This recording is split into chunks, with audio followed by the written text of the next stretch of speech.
नमस्कार मेरे नन्हे मुन्ने साथियों, अनुपम पाठशाला में आपका हार्दिक स्वागत है। बच्चों, कहानी सुनने का समय हो गया है, तो आज मैं आपके लिए अत्यंत शिक्षाप्रद, मानव को मानवता का संदेश देने वाली बहुत ही ज्ञानवर्धक कहानी सुनाने जा रही हूँ। नन्हे साथियों, मेरी आज की कहानी का शीर्षक है वह लड़का। इसे अंत तक अवश्य सुनिएगा, पर आपसे यह जरूर कहूंगी कि अगर अभी तक मेरे चैनल को सब्सक्राइब, लाइक, शेयर ना किए हो तो कृपया अवश्य कर दीजिएगा। सभी नोटिफिकेशन पाते रहने के लिए बेल आइकन अवश्य दबा दीजिएगा। तो चलिए बच्चों, सुनते हैं कहानी वह लड़का। एक लड़का आसपास के प्रदेशों की सैर को निकला था। इस पहाड़ी पर आकर तो उसकी थकान क्षण भर में दूर हो गई। वो पहाड़ी की एक शिला पर बैठ गया, पहाड़ी की छटा देखने लगा। पास ही पेड़ पर एक चिड़िया अपने नन्हे मुन्नों को दाना चुगा रही थी। लड़का चिड़िया का अपने बच्चे के प्रति प्रेम देखकर बड़ा प्रसन्न हो रहा था। देर तक वह नन्ही सी चिड़िया की खुलती चोंच में दाना रखे जाने को देखता रहा। जब नन्ही चिड़िया का छोटा सा पेट भर गया तो वह बड़ी चिड़िया के साथ फुदक फुदक कर खेलने लगी। दूसरी चिड़िया भी आ मिली, खेल जमकर होने लगा। लड़का सोच रहा था, इन पंछियों में कितना प्रेम है, आपस में मिलजुल कर खेलती और खाती हैं, कितना सुख से भरा पूरा इनका है जीवन। पास ही लड़के को कुछ लोग कंधों पर बड़े बड़े लकड़ी के लट्ठे लाते हुए दिखलाई पड़े। बड़े स्वस्थ लोग थे, लंबे लंबे कद, गठे हुए शरीर। उनके शरीर की एक एक मांसपेशी उभरी हुई थी। लंबे लंबे लकड़ी के लट्ठे इन धरती के पुत्रों के मजबूत कंधों पर रखे हुए थे। वे एक एक कदम दृढ़ता से रखते हुए पहाड़ की ऊंचाई पर चले जा रहे थे। अब वे निकट आ गए थे। लड़के ने देखा वे लोग एक दूसरे से रस्सी से बंधे हुए थे। उनके चेहरों पर वह खुशी नहीं थी जो कि एक काम करने वाले के चेहरे पर होती है। उनके भोले भाले चेहरों से बेबसी टपकती थी। पहाड़ की ठंडी हवा होने पर भी उनके तन से पसीना टपक रहा था। वे बहुत थके मालूम होते थे। उनका एक एक पग बोझिला था। पैरों के छालों से खून बह रहा था। कंधे छिल गए थे। खून की बूंदें उनके चौड़े सीने पर पसीने से मिल रही थी। मजदूरों के पीछे एक भीमकाय व्यक्ति हाथ में कोड़ा लिए चला आ रहा था। आते ही उसने एक मजदूर पर सटाक सटाक 4-5 कोड़े जड़ दिए। बोला, दुष्टों, इतना ही चले इतनी देर में? ढेर सा खाते हो और काम करने में मौत आती है। उसका कोड़ा उसकी जबान की तरह चल रहा था। बेचारे मजदूर पिटते जा रहे थे, आगे बढ़ते जा रहे थे। कोड़ों के निशान उभर आए थे। उनको उन निशानों को सहलाने की भी आज्ञा नहीं थी। लड़के से न रहा गया। कोड़े वाले व्यक्ति से बोला, भाई, तुम इन्हें क्यों मारते हो? लगता है ये थक गए हैं, इन्हें सांस लेने दो, आराम करने दो। वह व्यक्ति बोला, तुम नहीं जानते, ये दास हैं, इन्हें आराम करने का अधिकार नहीं है।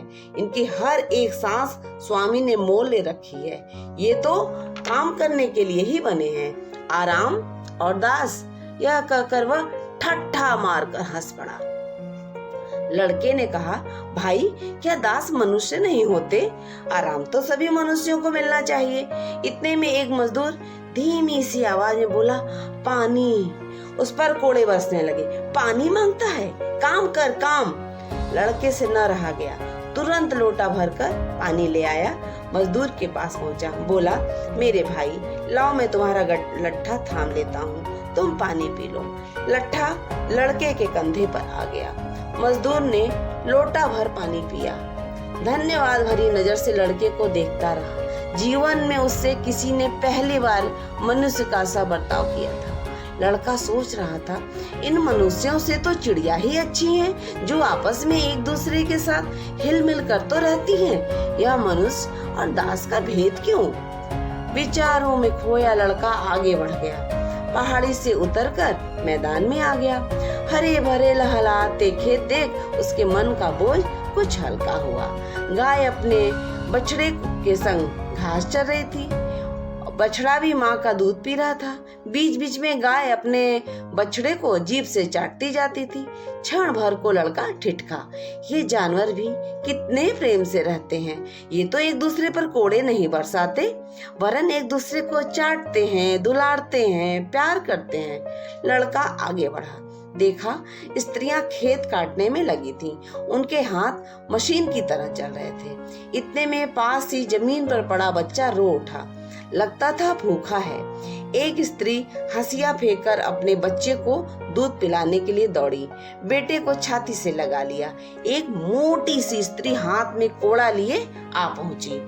माँ की नंगी पीठ पर कोड़े बरसने लगे। मोटी स्त्री बोली, मालिक रोटी काम करने की देता है, बैठने की नहीं।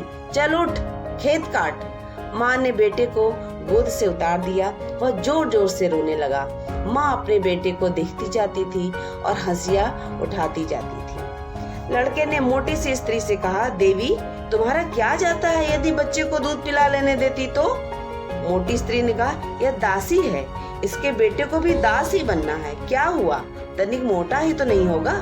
लड़का सोचने लगा, एक स्त्री अपनी एक दूसरी बहन पर इतना अत्याचार कैसे कर सकती है? यह स्त्री है और वह दास है। लड़का इस गुत्थी को न समझ सका। आगे बढ़ा, एक छोटे से नगर में आया। बड़ी चहल पहल थी। स्त्री पुरुष एक मैदान की ओर बढ़े जा रहे थे। लड़का भी उनके साथ हो लिया। एक बहुत बड़ा सा गड्ढा था, उसके चारों ओर स्त्री पुरुष जमा थे। सरदार ऊंचे से चबूतरे पर बैठा था। गड्ढे में एक खूंखार शेर दहाड़े मार रहा था। रस्सी की सहायता से एक स्वस्थ व्यक्ति को उस गड्ढे में उतार दिया गया। शेर निहत्थे व्यक्ति पर झपट पड़ा, एक पंजा मारा, व्यक्ति के मांस का एक लोथड़ा खींच लाया। घायल व्यक्ति खून से लथपथ शेर से बचने के लिए इधर से उधर भाग रहा था। देखने वाले तालियां बजा रहे थे, प्रसन्न हो रहे थे। इधर भूखा शेर अपने शिकार को घायल कर रहा था। घायल बेहोश होकर गिर पड़ा। शेर ने उसे चीर फाड़ डाला। लोग अपना मन बहला रहे थे। कोई बेचारा व्यर्थ में अपनी जान गंवा बैठा था। बेचारे दास के जीवन का क्या यही मूल्य है? लड़का मनुष्य पर मनुष्य का अत्याचार सहन न कर सका। मनुष्य के प्राण निकलते देख मनुष्य प्रसन्न हो, उसका जी बहले, यह मानवता नहीं दानवता है। लड़का अपने घर लौट आया। उसने युवकों को संगठित किया और मानवता के माथे पर कलंक दास प्रथा को मिटाने का निश्चय किया। धीरे धीरे संगठन की शक्ति बढ़ती गई। आसपास के प्रदेशों में भी दास मुक्ति का आंदोलन फैल गया। थोड़े समय में ही दास ढूंढने से भी नहीं मिलते थे। मानवता के माथे पर से दास प्रथा का कलंक सदा के लिए मिट चुका था। पता है बच्चों, वह लड़का कौन था? आगे जाकर वह लड़का अब्राहम लिंकन के नाम से जाना जाने लगा। वह लड़का अमेरिका जैसे देश का राष्ट्रपति चुना गया और उस लड़के ने संदेश दिया, सबसे कहा, सब मनुष्य बराबर हैं। भाईचारा, प्रेम और मित्रता जीवन का मूल मंत्र है। तो बच्चों, ये रही आज की कहानी, वह लड़का।